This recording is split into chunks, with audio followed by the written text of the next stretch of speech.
Well, hello, Courier Nation. Welcome to the Deliver on Your Business podcast, where you are the boss.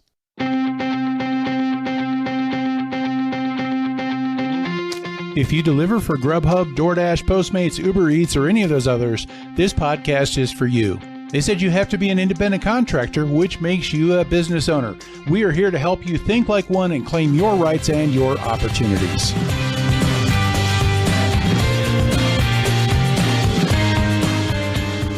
Well, hey there, Courier Nation. If you've been part of this podcast journey so far, you're going to notice there's a few things that are different about this episode. The first one, we're releasing quite a bit earlier in the week than usual because I normally go live on Fridays. But this week, there's just some news that's getting ready to come down that I wanted to get this out early to kind of get it while everything is fresh. The other thing that you're going to notice is that usually I've got a companion post that goes with the episode that I put up on the blog. And I call it a semi-transcript. You know, it gives you something to read that goes along with it.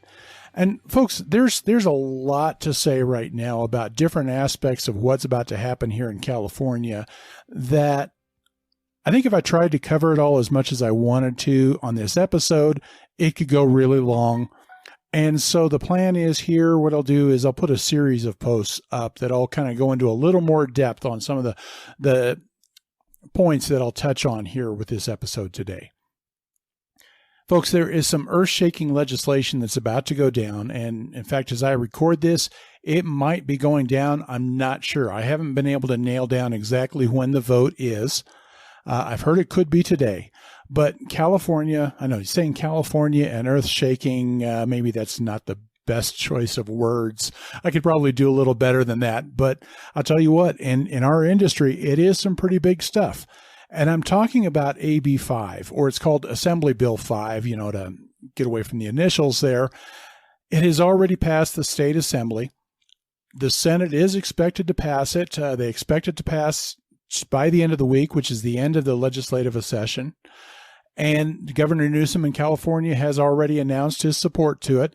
So it's pretty much expected to become law. And when the dust settles on this, it could more than likely mean that gig companies could no longer use independent contractors to do delivery in California. They would have to use employees. Now, it's going to take a while for everything to shake out. It's not going to happen right away. And while it is only going to affect California drivers, I think it could have a ripple effect that affects the whole country. And so I wanted to talk about that today, to get into a little more about what is AB5, what are the pros and cons, at least talk about what I see as far as how I see them, and what is it going to mean for all of us if it does pass and when it passes. So let's talk a little bit about what exactly is AB5. You've probably already heard about it, but in case you haven't, what it is it is a bill that creates a much clearer distinction between what an employee is and what an independent contractor is. A much clearer distinction than what is at least in place already. As independent contractors ourselves, this is a very important issue to us. We want to keep our eyes on it because, folks, there's benefits to being a contractor. And I prefer being a contractor, but there are also protections that we do not get as a contractor that an employee will get. And there are a lot of abuses of the independent contractor designation. And in fact, I think in our industry are some of the worst of them. The bottom line is companies try to weasel out of their responsibility to their employees by deciding not to call them employees. And that includes us. And this is legislation that is meant to curb some of those abuses. Now, it follows up on the 2018 Dynamex decision that the California Supreme Court made. Now, there have been a lot of different definitions and different levels of government use as far as defining who is an independent contractor and who isn't, and a lot of those are very subjective. And in this case, the California Supreme Court said that the ABC test is what is going to apply in California. Now, I'm going to throw this in as just an aside. It sure looks an awful lot to me like that was the court making the law, which is not their role. But, you know, I've got an issue with that, but that's a totally different matter altogether. But one thing is this, that the ABC test does make it much more clear than most of those definitions that are out there, and it makes it harder for companies to weasel out.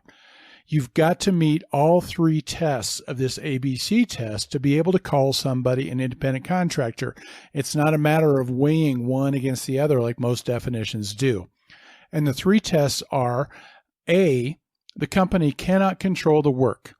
They can't set your schedule, the conditions, how you do your work, where you do your work. It is completely up to the contractor how you do your work. B, the work cannot be work that is a substantial part of the employer's business. So in other words, a plumbing company cannot hire a plumber for them. They can hire an accountant as an independent contractor, but they cannot hire a plumber as an independent contractor because that plumber is a substantial part of what they do. So the question is, are these companies that we work for, are they delivery companies? So they're going to have a real hard time with that B test. The C test is the work's got to be the kind of work that is typical for an individual that would run their business that way. So a handyman, that type of work is typical. A customer service rep, probably not so much. So those are the 3 tests. And crossing the line in any one of those 3 would mean that you're hiring an employee. You've got to meet the obligations that a company has to their employee. And this is a huge thing for gig economy companies, and especially in our industry, because it's going to be real hard for them to make a case that they could pass all 3 tests. And so that's why this is something that's very important, and it's something very important for us to keep our eyes on. So here's the question then. If this passes, is that a good thing or a bad thing? Let's talk a bit about the pros and the cons as far as what this is going to mean, especially in our industry for us as drivers. I want to start with my own personal preference because there's some things I don't like. See, I chose to do this because it is an independent contractor arrangement. I prefer, and in fact, I demand that flexibility that goes with it. Now, I'm in Colorado and not in California, but if this were forced upon me and I had to become an employee, I would move on to something else. I prefer that independence, okay? I prefer having the flexibility of being able to make decisions on the fly. And you know what? If Grubhub's not working for me, that I could right away just switch over to DoorDash or whatever. That flexibility in and of itself is huge. And it's that kind of flexibility that would be lost under being in an employment relationship. But that's all, folks. Okay, getting back to the topic here. I don't like the fact that it's boiled down to an either-or discussion. I do not like the fact that it forces people to become employees just because they choose to work in certain fields. I think that it's going to create sort of an hierarchy of professions. Because you choose to work in this profession, you can be an independent contractor, but if you choose to do this type of work, you can't. That to me is wrong. I think there's a major issue in that. But the other thing I'm concerned about is what this could do to entrepreneurship, because if you're going to limit somebody from being able to go out and find ways to make money, here's the thing. People need to find ways. The gig economy is exploding because the gig economy is needed. People need to find ways to make money on their own terms. And that's happening more and more, whether it's a side hustle, it's a full-time thing.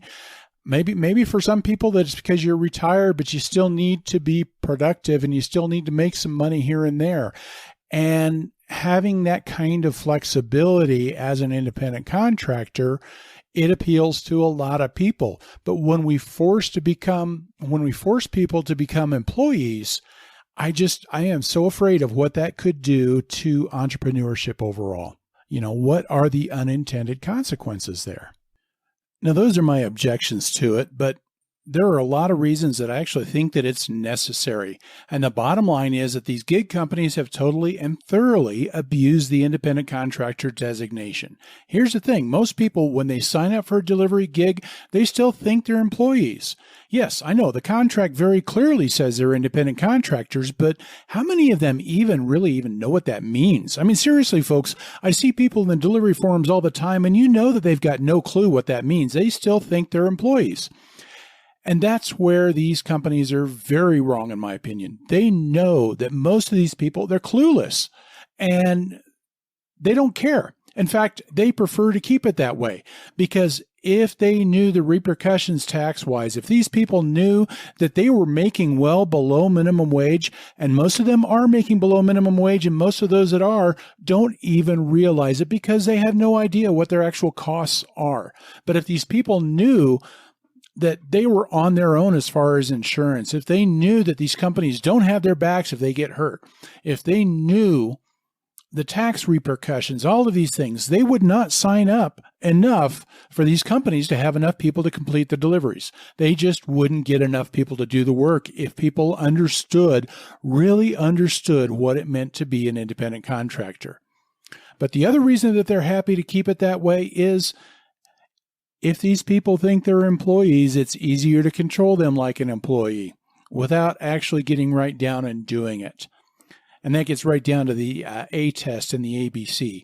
They want you to act like an employee, but not pay for the privilege of having you as an employee.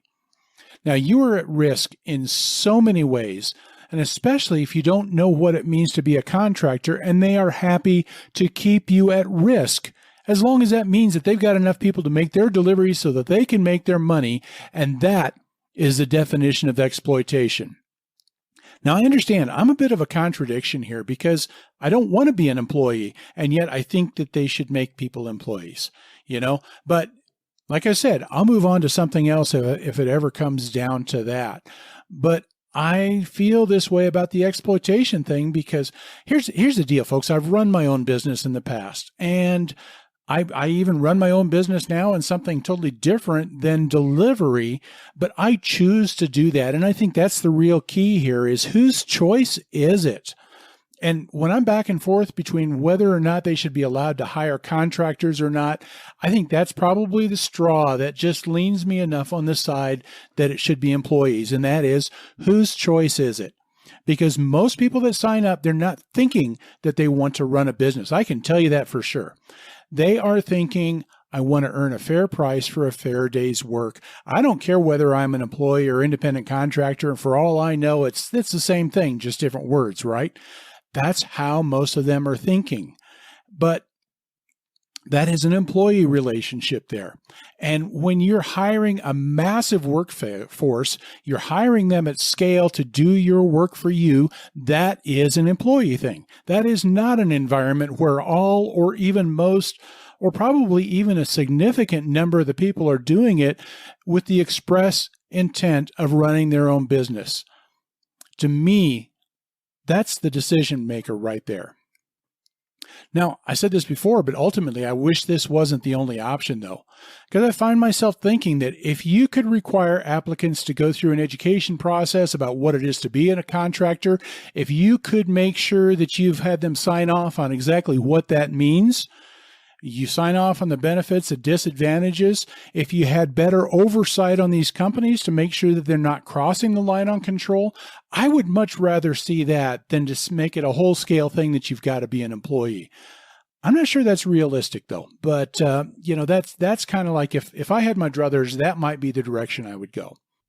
Okay, so either way, the reality is my opinion one way or the other is not going to change anything. I don't think anything is going to change anything right now. I'm pretty sure it's going to pass. So the question is, what is it going to look like for California workers when it passes? Let's talk about what happens then and how will it affect everybody? The first question is, if you're in California, are you going to be an employee tomorrow? No. Here's the thing. Nothing is changing for a while. It's going to take time. You will be a contractor tomorrow. You'll be a contractor next week. You will be a contractor next month and probably even next year. You're not going to be an employee for a while because this takes time. These gig companies, they're going to fight it. They're going to tie it up in court. They're going to try and pass a ballot initiative. It's funny. You can't pay us a decent delivery fee, but you can sink $30 million into a campaign to fight a law. But that's how important trying to fight this is to DoorDash, though. They're going to put $30 million into a ballot initiative to try and pass a different law. At some point, though, these companies will end up having to make a decision. Does it cost so much? Is it possible to be profitable in California if you have to hire employees? Or do you close up shop in California and stay open in other places? And, what about Postmates? Postmates has 40% of their business in California. And if they can't make a go in California with the employee model, could that shut them down nationwide if they lose 40% of their business? Could they still stay in business? Could this be the kind of thing that actually forces a sale of Postmates to one of the other companies, to DoorDash or to Grubhub or to Amazon, maybe? Who knows? How would being an employee be different? In California, tips can't go against the minimum wage. So basically what that means is their pay model is going to be replaced by the minimum wage of $12 an hour. That means you would be getting $12 an hour plus your tips, and California requires that you get reimbursed for your expenses. So you get vehicle reimbursement. Now, I don't think you're going to see as much as what the IRS says at 58 cents. There's usually some wiggle room in that. But I sure wouldn't be surprised to see it being 30 to 40 cents a mile on top of that $12 an hour on top of your tips. And then, of course, your tax withholding and all the other things, the insurances and things like that go with being an employee. But here's some other changes. The company can now control you in ways that it could not before, or at least in ways it wasn't supposed to. They can require you to accept orders now. They can tell you what to wear. They can have you wear a uniform. They can tell you what bag to use. They can be your boss now. And there's nothing that stops them from being flexible in the schedule. They're making a big deal about how you'd lose flexibility, but there's no law that says they couldn't be. In fact, I think DLive switched over to an employee model already in California, and they're still providing flexibility on scheduling. So it doesn't mean that you lose your flexibility, but they can still have controls over the schedule. They can put limits on it. You probably aren't going to be able to log in on the fly like you used to be able to, or like you can right now. You can't work as many hours as you want like you can now.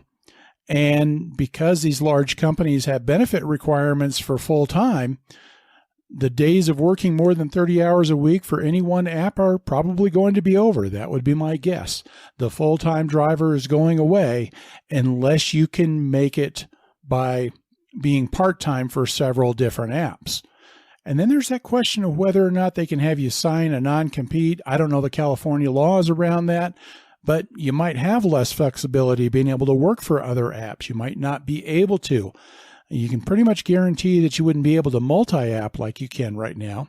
But then if they're paying you a decent enough amount of money now, maybe you wouldn't need to do that. So I don't know. But those are some of the things that would change for you if you were an employee. Okay, so now the question is, how does this affect those of us who are not in California? Because see, like I'm in Colorado. So the thing that you got to remember, this is only California legislation. This is not nationwide. But there will be a ripple effect, and I can guarantee that much. I think the first thing that's going to happen is the whole country is going to be watching. And there's a lot of states that I think are thinking about doing something very similar to this.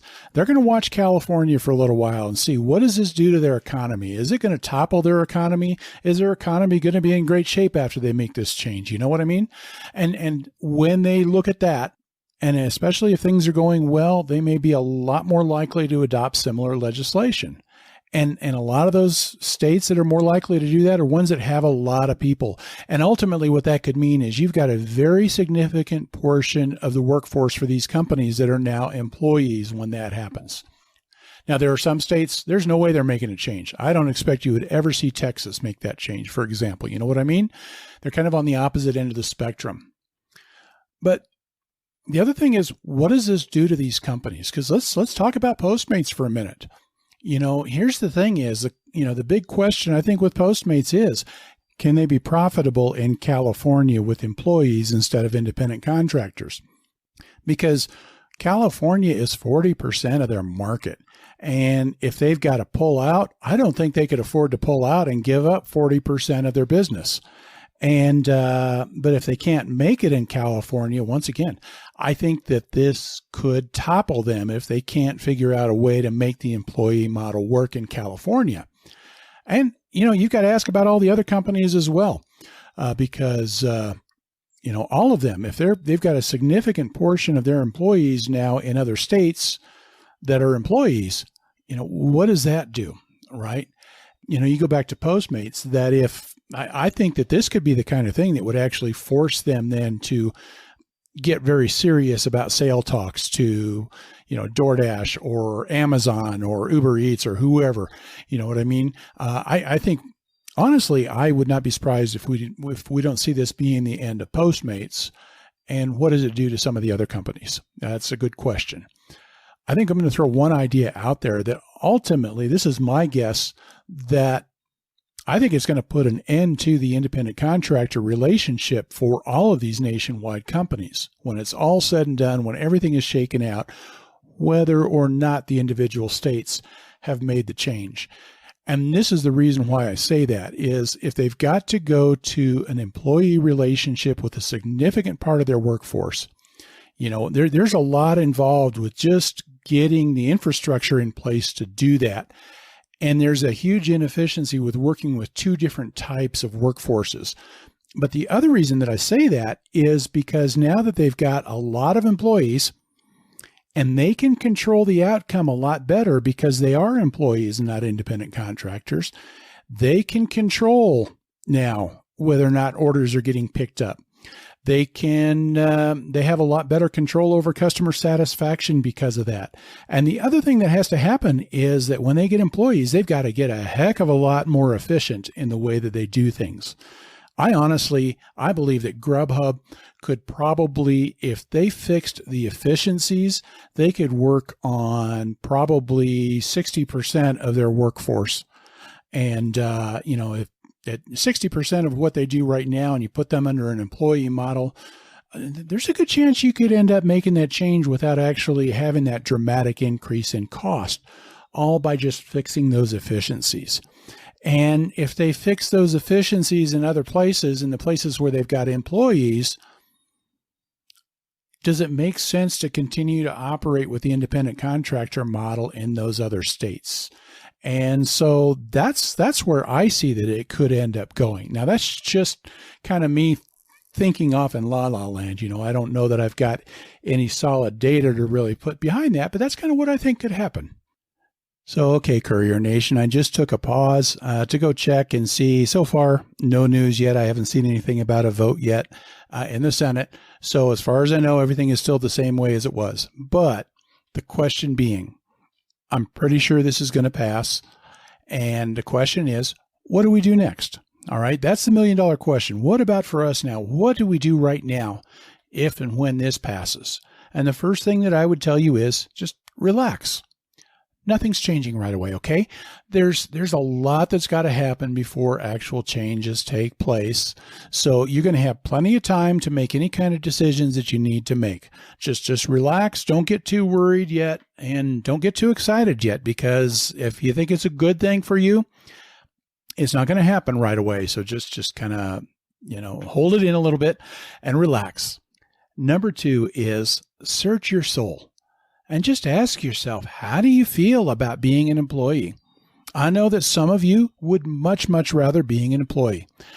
You would rather have some of the protections. You would rather have some of those things, and that's okay. There's nothing wrong with that.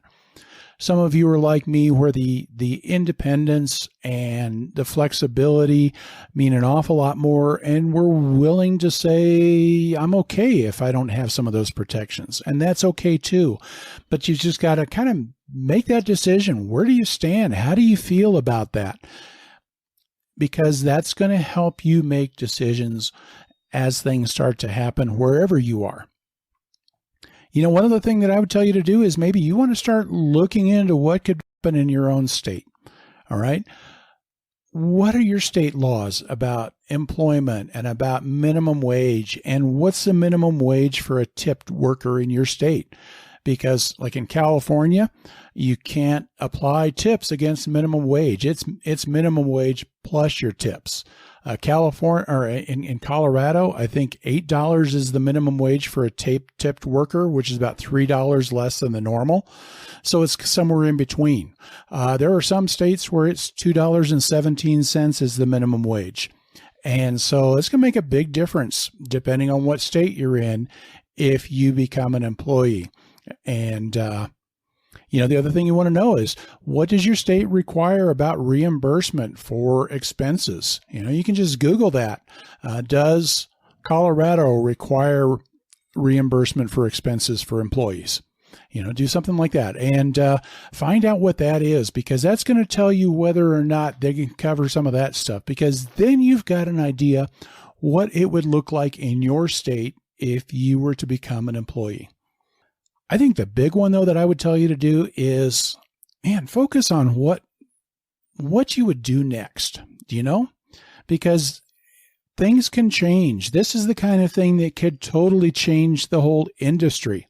It's the kind of thing that's got the potential to totally wipe out the industry if these companies say, yeah, no, we're not going to have it. If we're not going to do employees, our business model does not support having employees, and we're going to close up shop. What do you do now? Employee or not?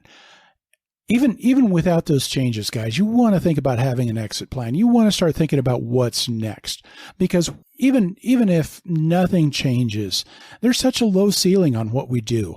It might meet your needs right now. It might very well exceed your needs right now. And whether or not you're doing this as a side hustle or whether you're full-time, you've got to start asking yourself, though, will this continue to meet your needs? Can this grow with you as your aspirations, as your needs, as your expectations grow? And, in the gig economy, the trend is the opposite way. So it's time to start thinking about what's next.